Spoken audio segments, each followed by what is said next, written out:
नमस्कार. तुमचं पुन्हा एकदा स्वागत. आपण गीता महात्म्य बघतोय. काल आपण 4था अध्याय ज्ञान कर्म संन्यास योग सांगितला. आज आपण 5वा अध्याय गीतेचा कर्म संन्यास योग. बघा ना, दोन्ही शब्दामध्ये ज्ञान कर्म संन्यास योग आणि कर्म संन्यास योग. आपण 1 ते 6 अध्याय कर्मयोगासाठीच बघणार आहोत. अर्जुनाला युद्धभूमीवर ठेवण्यासाठी श्रीकृष्णाला एवढं सगळं महत्त्व सांगणं भाग पडलं. तुमच्या आमच्यातल्या अर्जुनाला सुद्धा हे कर्माचं महत्त्व न कळत तिथं आपण आपल्या दैनंदिन जीवनामधील काही उदाहरणं मनाशी पडताळून बघितली तर आपल्याला इथे लक्षात येईल. 4थ्या अध्यायामध्ये यज्ञाचे प्रकार सांगून कर्म ब्रह्मांडपण करून सर्व व्यवहार यज्ञरूप केल्यास कर्मयोगाने मोक्षप्राप्ती होते असं सांगता येतं. कर्मण्य कर्मय पश्येत हे सूत्र या 4थ्या अध्यायाचं होतं. कर्मसन्यास कर्मयोग सांगून त्यात अर्जुनाचा संभ्रम मात्र इथे कायम राहिला आहे. त्याच्या मनामध्ये असणारा जो संभ्रम आहे त्या दोन्हीमधला तो तसाच राहतो. तर त्याला नक्की कळत नाही की आता कुठला आपण मार्ग अवलंबायचा किंवा कुठल्या ह्याच्यामध्ये आपण नक्की कर्मयोग मानायचा का कर्म संन्यास योग. तर हेच त्याच्या लक्षात येत नाही आणि मग तो गोंधळून जातोय. अर्जुनाचा संभ्रम कायम राहतो आणि म्हणून या 5व्या अध्यायात कर्मसन्यास योग श्रीकृष्णाने सांगितला. संन्यास कर्मयोग वेगवेगळी फळं देत नाहीत, दोन्ही एकच आहेत. दोहोंचं फलस्वरूप एकच आहे, परमात्मा प्राप्ती. ज्ञानयोग्यांना जे परमधाम प्राप्त होतं तेच कर्मयोगांनाही होतं असं श्रीकृष्ण इथं नकळत सांगत असेल का? म्हणजे दोघंही कर्तेपणाचा त्याग करतात, पण इथं कर्तेपणाचा त्याग केल्यामुळंच हा परमप्राप्तीचा योग येतो. कर्म ब्रह्मार्पण करणं, कर्मयोगाने प्राप्त होणारी आत्मशुद्धी, मनशांती इत्यादी साधनांचं वर्णन या अध्यायामध्ये आहे. आत्मज्ञानाचा व्यवहारावर कसा परिणाम होतो? ज्ञानी माणसाच्या समत्व बुद्धीचं वर्णन या 5व्या अध्यायामध्ये श्रीकृष्णाने केले. समत्व बुद्धी. कर्मसन्यास योग म्हणताना इथे कर्माचा त्याग नाही, वासना त्याग आहे. संन्यास कर्मजन्य म्हणताना कर्मजन्य फळाचा संन्यास इथे दर्शवला आहे. कारण ज्यांना परमतत्वाची अनुभूती आली किंवा झाली असे ज्ञानार्जन समदृष्टीने पाहतात. समदृष्टी हा जसं मागच्या अध्यायामध्ये यज्ञाचे प्रकार त्याने सांगितले तसं या अध्यायाचा मुख्य उद्देश इथं समदृष्टी बघायला मिळतो. समदृष्टी म्हणजे सर्व प्राणी मात्रांकडे समदृष्टीने पाहणे. परमात्म्याला मिळवायचं असेल तर साधकाला परमात्म्यासारखंच व्हावं लागतं. समानता असेल तरच मनोमिलन. दृष्टी तसा दृष्टिकोन. माणूस आपल्यावरून जग ओळखतो. जेथे जावे तेथे पाहावे, प्रतिबिंब स्वमनीचेच दिसावे असेच काहीसे. मग त्यात अवतीभोवतीची परिस्थिती कारणीभूत असतेच. विचार, बुद्धी, मन या पलीकडे जाऊन सुद्धा आपला एक दृष्टिकोन वेगळा तयार होतो. पण सगळीकडे समानतेने बघणं म्हणजे समदृष्टी. म्हणून दुर्योधनाला चांगला माणूस सापडत नाही आणि युधिष्ठिराला वाईट माणूस सापडत नाही. हेच कारण आहे महाभारताचं मुख्य. कारण दुर्योधनाने प्रत्येक माणसामध्ये वाईटपणाच बघितला आणि युधिष्ठिराने प्रत्येक माणसामध्ये चांगलेपणाच बघितला.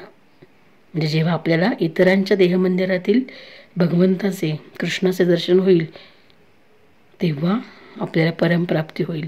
पण ते कधी शक्य आहे की जेव्हा आपला देह भगवंताचे मंदिर असेल असंच काहीच आहे.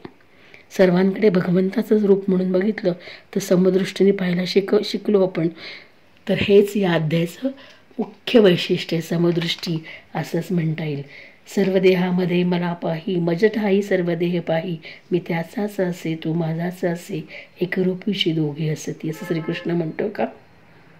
समतेचा योग कृष्णाने अर्जुनास सांगितला, पण चंचल अर्जुनालाही जमेल? कृष्ण साशंक आहे. कृष्ण अभ्यास आणि निग्रहाचे महत्त्व त्याला सांगतो आणि तरच तुला हा समदृष्टीने बघण्याचा किंवा समत्व बघण्याचा योग सहज शक्य होईल असं सांगतोय. कारण परमात्मा समतेची समतोलत्वाची स्थिती आहे, त्यात कुठेही विषमता नाही. म्हणून विषम मनस्थिती असणारा तो प्राप्त होणार नाही. काम, क्रोध, मोह हे माणसाचं मन आंदोलित करतात, त्याला विषमतेत नेतात. तर करुणा, प्रेम, क्षमा, दया हे दैवी गुण अंतःकरणात समता निर्माण करतात, माणसाचा समतोल राखतात. हे गुण ज्याच्यामध्ये आहे त्या माणसाचं देह म्हणजे भगवंताचं मंदिर आहे.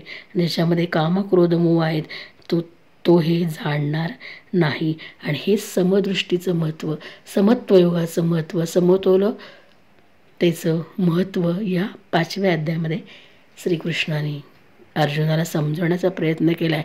त्यासाठी तुला अभ्यास आणि निग्रह या दोन्ही गोष्टींचा अवलंब करावा लागेल हे पण ते सांगतात. तरच मग कर्म, संन्यास आणि कर्मयोग याच्यामधली तुझी जी दुविधा आहे तर ती निघून जाईल. कारण तो या श्लोकाचा अध्यायाची सुरुवातच या संभ्रमित श्लोकाने होते की तू एकदा मला कर्मसन्यास पण सांगतोस आणि एकदा कर्मयोग सांगतोस, मी नक्की काय अवलंबू, हाच अर्जुनाचा प्रश्न आहे. आणि त्याला दिलेलं उत्तर म्हणजे हा 5वा अध्याय आहे. त्याच्यामध्ये त्याने समदृष्टी ठेवायला शिकवले. त्यासाठी स्वतःवर प्रेम करता येणं. जसं मी बोलले, जे ते पाहावे ते दिसावे, प्रतिबिंब स्वमनीचे सदा खुलावे, सदा दिसावे. कारण तुमच्यामध्ये, तुमच्या देहात जर भगवंत असेल तरच तो तुम्हाला इतरांच्यामध्ये दिसणार आहे. आणि हेच या 5व्या अध्यायाचं थोडीशी पूर्वपटीका आहे असं म्हणता येईल. आणि आता आपण आपल्या मुख्य विषयाकडे वळतोय. आपण गीता महात्म्य बघतोय 5व्या अध्यायाचं, श्रीकृष्ण आणि देवीमधला संवाद. तर आपण आपल्या मुख्य गीता महात्म्याला का 5व्या अध्यायाचं पठण करायचं, मनन करायचं, चिंतन करायचं हे बघतोय आपण. श्री भगवान म्हणाले, देवी आता मी तुला सर्वसामान्य असे 5व्या अध्यायाचे महात्म्य थोडक्यात सांगतो, ते लक्ष देऊन ऐक. मंत्र देशात पुरुकुसपूर नावाचे एक नगर होतं आणि तिथे पिंगल नावाचा एक ब्राह्मण राहत होता. तो वेदपाठी ब्राह्मणांच्या निष्कलंक घराण्यात जन्माला आला होता. परंतु आपल्या घराण्याला उचित असे वेदशास्त्रांचे अध्ययन सोडून नाच गाणे बजावणे शिकला. गाणे, नृत्य आणि वाद्यवादन या कलात प्रावीण्य मिळवून पिंगलाने मोठी कीर्ती मिळवली. त्यामुळेच त्याला राजदरबारामध्ये प्रवेश मिळाला. त्यानंतर राजाच्या बरोबरीने तो राहू लागला. तसेच नाच गाण्यांच्या निमित्ताने अनेक स्त्रियांना बोलावून त्यांचा उपभोग घेऊ लागला. स्त्रियांच्या शिवाय त्याचे मन कुठेही रमेना. हळूहळू त्याचा अहंकार वाढत गेला. मर्यादा सोडून तो वागू लागला. तो राजाला लोकांच्या चाड्या सांगू लागला. इतर कामी पुरुषांबरोबर विहार करण्याच्या इच्छेनं नेहमी त्यांच्या शोधात हिंडत राही. तिने आपल्या नवऱ्याला आपल्या वाममार्गातला काटा समजून एका रात्री घरातच त्याचा गळा कापून त्याला ठार केले आणि जमिनीत खड्डा खणून पुरून टाकले. मेल्यानंतरही तो यमलोके जाऊन भयंकर नरक यातना भोगून निर्जन वनात एक गिधाड झाला. नंतर ती अरुणाही भगंदर रोग होऊन मरण पावली. यानंतर नरक यातना भोगून त्याच वनात मैना होऊन जन्मली. एके दिवशी दाणे टिपण्यासाठी तिचा पुनर्जन्म झाला. मागच्या जन्मात तिने वाममार्ग पत्करून चुकीचं वागणूक त्याला मिळाल्यामुळं तिला नरक यातना भोगाव्या लागल्या होत्या आणि पुढचा जन्म तिचा मैनेचा झाला आणि त्याच वनात होऊन ती जन्मली.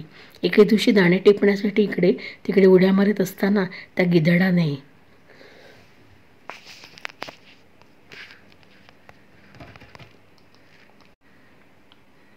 गिधाडाने तिला पाहिले आणि पूर्वजन्मीचे वैर आठवून त्याने तिला आपल्या टोकदार नखाने ओरबाडले. मैना घायाळ होऊन मनुष्याच्या पाण्याने भरलेल्या कवटीत जाऊन पडली.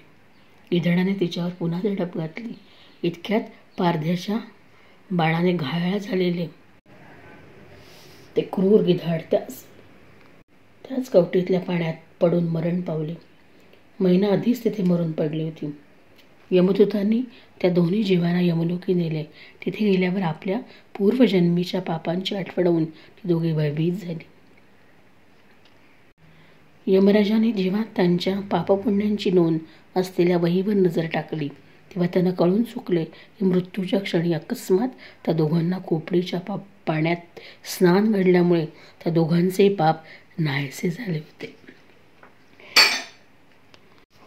ते पाहून यमराजाने त्यांना त्यांच्या इच्छित लोकी जाण्याची आज्ञा दिली. ती आज्ञा ऐकून व आपले पाप आठवून दोघांनीही मोठे आश्चर्य वाटले. त्यांनी यमराजांच्या चरणांना वंदन करून विचारले, भगवन, आम्ही दोघांनी पूर्वजन्मी अनेक दुष्कृत्य केली असताना आम्हाला मनोपसित लोकात जाण्याची आज्ञा आपण कशी काय दिलीत? यावर यमराज म्हणाले, गंगेच्या किनाऱ्यावर वट नावाचा एक श्रेष्ठ ब्रह्मज्ञानी राहत होता.